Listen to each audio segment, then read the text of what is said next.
commerçant yi moom beneen affaire la subhanallah. commerçant yi di jaay beneen affaire la. commerçant subhanallah mën na taxaw di la waatal maa ngi giñ ci yàlla maa ngi fekk lu muy wax xam na ni du dëgg. wallahi gis nga produit bi billahi wallahi produit bi maa ngi ko jëndee 12000.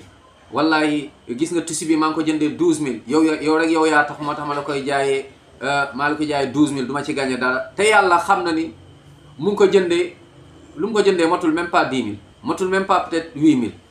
waaye loo ciy waat ana màggaayu yàlla sa biir xol, ana màggaayu yàlla subhanallah. ñaata ci ay commerçant yi moom ñenn yi da nga naan doone ñëpp waaye lu gën a bari ci commerçant yi da nga naan ñii xanaa ñii safara ñoom lañ ko dencal ci wax lu dul dëgg, ci waat des fois ngi si am day giñ ci keneen ku dul yàlla. gën a ti bàkkaar bi gën a doy waar sax di bokkaale yàlla.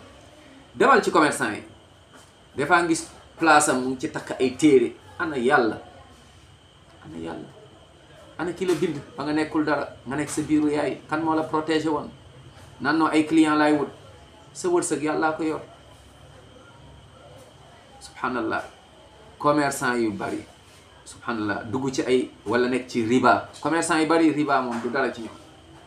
riba man de dama bëgg a def commerce donc man nu ma amee xaalis rek baax na. non déedéet du noonu de. su dee nu la noo amee rek baax na yow kon nuñ la dugalee safara rek baax na. bu dee noo amee rek baax na yow moom nuñ la mbugalee bàmmeel rek baax na. bu dugg ci loolu de. amal wutal xoolal nooy amee nga jàng ci commerce sax na serait-ce que tuuti wala nga déglu tuuti wala nga laaj. waaye commerçant yu bari dañuy lekk riba. commerçant yu bari te riba bi ngay lekk xam leen ni riba moom safara la yóbbu nit. kuy lekk riba kuy jëfe riba yaa ngi attaqué yàlla en guerre. riba dafa xaram subhanallah. nga gisam day dem ne waa boobu am dem ci banque bi leb xaalis banque bi lebal la 50000 ne la waa booy fay di nga ci yokk 20000 donc mu nekk 70000. yaa ngi ci riba yaa ngi jëfee riba. moytul doylu xam ni yàlla rek a fi ne borom bi subhanahu wa taala. da ngay jënd di jaay nit ki buy ñëw di jënd wax ko dëgg bu bëggee mu jënd bëggul mu bàyyi. sa wërsëg kenn mën la ko xaj. client yi mën nañ jógee ba Europe yàlla mu ngoog tette leen ñu ñëw ba sa boutique ak lu boutique yi bare. allahu akbar. ak lu sa boutique tuutee yàlla mën na jëlee nit fu mu ko jëlee andi ko ba foofu ndax sa wërsëg yàlla bind na ni faw nga am dara ci moom. kon waxal dëgg bu la ko dara jaral. safara subhanallah. poñitu àdduna bu mu la jaral mbugalu bàmmeel. poñitu àdduna bu mu la jaral safara.